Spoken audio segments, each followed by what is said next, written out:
अमरावती से। देखिए हमारी मैम आई हैं, ये लेडीज हैं जी जी, महाराष्ट्र से। तो हमारे समाज के जागरूक लोग हैं, जागरूक माताएं बहनें हैं जो बाबा साहब को यहाँ देखने के लिए आ रही हैं।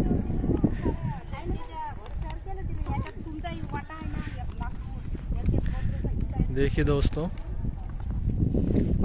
इनमें काफी बुजुर्ग महिलाएं भी हैं।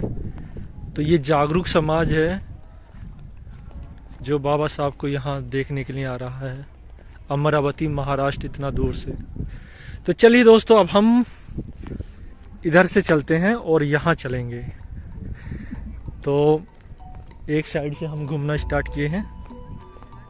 और गाइज ये अंबेडकर पार्क घूमने का पार्ट 2 है। गाइज इस वीडियो में हम अंबेडकर पार्क तो घूमेंगे ही, साथ में बाबा साहब के संघर्ष, त्याग और बाबा साहब द्वारा लिखे गए भारतीय संविधान के बारे में भी बात करेंगे। किस प्रकार बाबा साहब ने भारत में फैली जाति प्रथा और बहुत ही गंदी कुरीतियों को कैसे जड़ से समाप्त किया। और साथ में हम भारत के उन महापुरुषों का भी वर्णन करेंगे जिनकी बदौलत आज के भारत का निर्माण हुआ।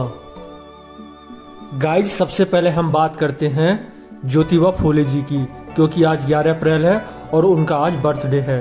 तो गाइज अंबेडकर पार्क की पार्ट 2 की ये वीडियो ज्योतिबा फूले जी को समर्पित है। गाइज सबसे पहले हम भारत के इतिहास के बारे में बात करें तो यहाँ हिंदू धर्म में इतनी गंदी कुरीतियां थीं, इतनी गलत गलत प्रथाएं थीं कि इंसान के साथ जानवर जैसा व्यवहार किया जाता था और देवी समझे जाने वाली महिला के साथ गुलामों जैसा व्यवहार होता था। भारत के गरीब लोगों को अत्याचारी लोगों ने सीधे साधे गरीब लोगों को जाति धर्म में बांट करके उन्हें गुलाम बना लिया। दलित पिछड़े महिलाओं को कोई अधिकार नहीं था, उनको गुलाम बनाकर रखा जाता था। उनके सारे अधिकार छीन लिए गए और कुछ चालाक अत्याचारियों ने एक धर्म ग्रंथ लिखा जिसका नाम था मनुस्मृति, जिसके द्वारा महिला, दलित, पिछड़ों पर अत्याचार करके शासन किया जाए।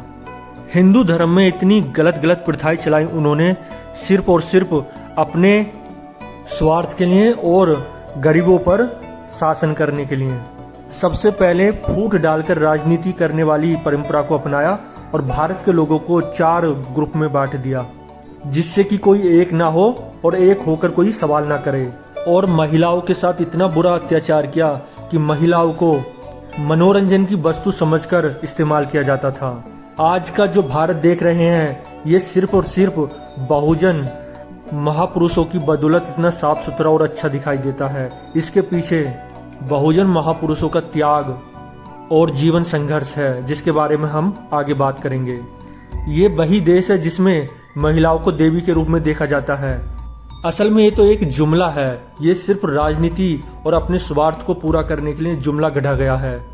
क्योंकि भारत में इतने ज्यादा संख्या में रेप होते हैं और एक हाल ही की घटना मणिपुर में 2 औरतों को नंगा करके घुमाया था, तो देवी को नंगा करके भारत में घुमाया जाता है।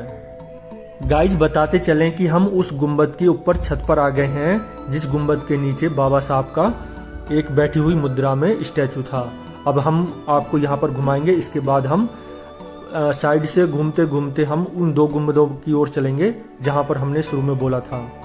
तो गाइस जैसा हम बता रहे थे कि महिलाओं पर कितना अत्याचार होता है, तो उसी क्रम में कुछ अत्याचारी ढोंगियों ने महिलाओं पर अत्याचार करने और उन पर शासन करने के लिए कुछ प्रथाएं बनाई, जैसे देवदासी प्रथा। इसमें पाखंडी साधु संत महिलाओं का भोग करते थे, लोगों को जाल में फंसाकर उनकी बेटियों को दान करवाकर उनका शारीरिक शोषण करते थे।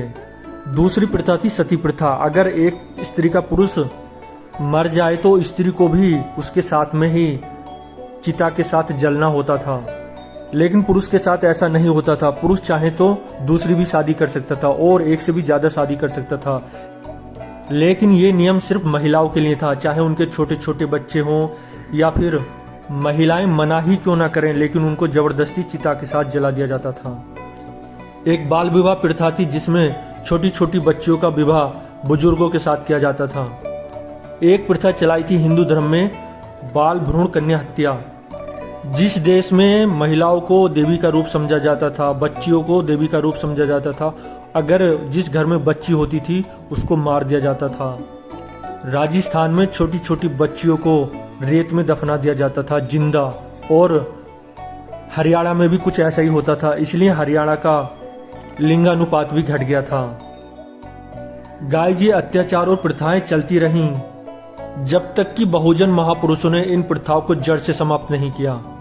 हिंदू धर्म के किसी भी व्यक्ति ने इस अन्याय को और इन प्रथाओं को बंद करने का कोई प्रयास नहीं किया, बल्कि इन प्रथाओं को बढ़ावा दिया कि इतने व्रत रखिए, उतना कुछ कीजिए तो आपको अच्छा वर मिलेगा।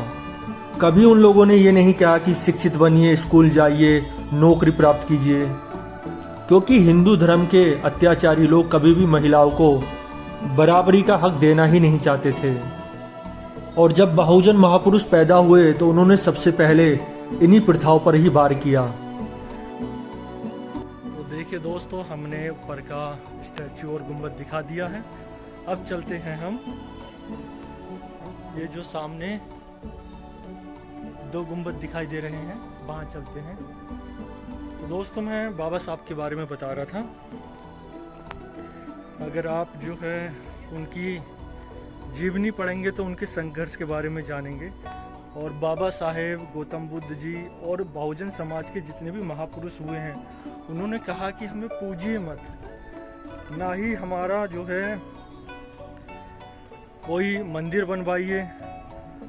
अगर आप हमारे लिए कुछ करना चाहते हैं तो जो हमने रास्ता बताया है, जो हमने शिक्षा दी है, उसको अपनाइए। जैसे बाबा साहब ने सिर्फ और सिर्फ शिक्षा पर बहुत ज़्यादा जोर दिया है। उन्होंने कहा है कि शिक्षित बनिए, एकत्रित रहिए, और अगर कोई जुल्म होता है या कुछ गलत परंपरा होती है तो उसका विरोध कीजिए, संघर्ष कीजिए और समाज में इक्वलिटी लाइए। ये पूरी दुनिया प्रकृति की बनी हुई है, प्रकृति ने जो दुनिया गिफ्ट की है मानवता को, मानव को, तो इस पे सबका अधिकार बराबर है, चाहे वो पुरुष हो, नारी हो या किसी भी देश का हो, तो सबका बराबर का अधिकार है। इसमें कोई सर्वश्रेष्ठ और कोई छोटा बड़ा नहीं है। और इंसान के बनाए हुए कोई भी धर्म बड़ा या छोटा नहीं है। जो चीज़ बड़ी होती है उसको कहने की ज़रूरत नहीं होती है, वो दिल से लोग मानते हैं कि हाँ ये चीज़ बड़ी है। और जो चिल्ला चिल्ला करके थोपने की कोशिश करते हैं कि इसको मानिए ये चीज़ बड़ी है, तो वो असल में बड़ी नहीं होती है। छोटी सोच के लोग उसको जो है बड़ा बनाने की कोशिश करते हैं। तो यही कारण था कि जिस धर्म में इक्वालिटी नहीं है, मानव को मानव नहीं समझा जा रहा था, स्त्री पर इतना जुल्म हो रहा था। जैसे एक ऋग्वेद की कहानी, ऋग्वेद में लिखा हुआ है कि स्त्री को एक जुए की वस्तु के समान समझा जाता था। मतलब ऋग्वेद जैसी चीज़ में ऐसा लिखा हुआ है उसमें, तो इतनी बुरी स्थिति थी। उसके बाद सती प्रथा, अगर एक स्त्री का पुरुष मर जाता तो उसको शराब पिला करके, उल्टी सीधी हरकतें करके उसको जिंदा चिता के साथ जला दिया जाता था। जबकि पुरुष के साथ ऐसा नहीं होता था, पुरुष दोबारा शादी कर सकता था, मल्टीपल शादी कर सकता था। तो सती प्रथा हो गई। एक भ्रूण कन्या, अगर बच्चियां हुआ करती थी तो उनको मार दिया जाता था। ये अभी भी होता होगा कई जगह पे, जैसे राजस्थान में रेत में दबा दिया जाता था अगर लड़की पैदा होती थी। और हरियाणा में देखिए बहुत स्तर गिर गया था लिंगानुपात का, तो वो यही कारण था, क्योंकि स्त्री को जो है इस देश में देवी के नाम से जाना जाता है, देवी मानते हैं, लेकिन वास्तविकता में सबसे ज़्यादा रेप, सबसे ज़्यादा बुरी स्थिति भारत के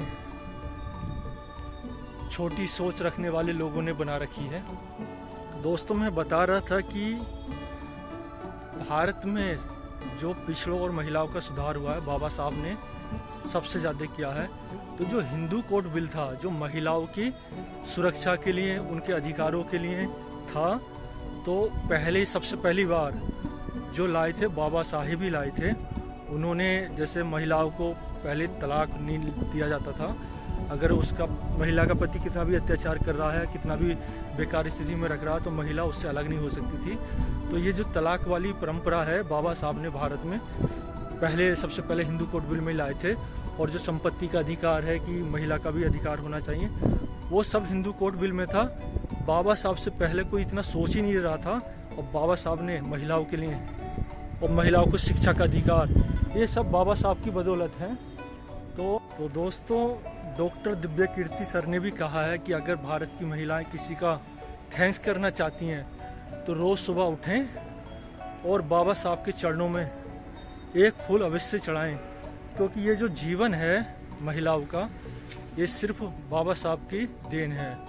नहीं तो उससे पहले महिलाओं की बहुत बुरी स्थिति हुआ करती थी, और ऐसे ही पिछड़ों की भी बहुत बुरी स्थिति हुआ करती थी, उनको कोई अधिकार ही नहीं थे। ये सभी अधिकार और भारत में जो इक्वलिटी आई है वो सिर्फ और सिर्फ बाबा साहब की बदौलत आई है। और जो उनसे भी पहले कुछ बहुजनों ने काम किए थे, जैसे ज्योतिबा फूले जी ने शिक्षा पे बहुत काम किया था, और छत्रपति साहू जी महाराज जी ने भी